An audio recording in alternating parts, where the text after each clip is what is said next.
আল্লাহ বললেন বিকট একটা আওয়াজ হবে, তিনটা আওয়াজ করার জন্য, তিনটা হুইসেল বাজানোর জন্য ইসরাফিলকে আমি বানালাম।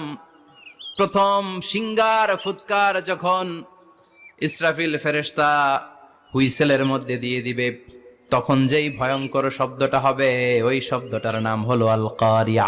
কি নাম? আল কারিয়া। ওটা দেওয়ার সাথে সাথে পুরো পৃথিবীটা লন্ডভন্ড হয়ে যাবে। এখন আমরা যেরকম আরামসে বসে আছি, ওই সময় পৃথিবীর অবস্থা এরকম থাকবে। আল্লাহ বললেন ইয়াউমা ইয়াকুনুন নাসু কাল ফারাশিল মাবথুস ওয়া তাকুনুল জিবালু কাল ইহনিল মানফুশ। সেদিন মানুষগুলো বিক্ষিপ্ত পতঙ্গের মতো নিক্ষিপ্ত হবে, পাহাড়গুলো ভেঙে খান খান হয়ে যাবে, তুলার মতো পাহাড় ধ্বনিত হতে থাকবে, তুলার মতো। সুবহানাল্লাহ পড়ে। মানুষগুলো ছিটকে পড়বে।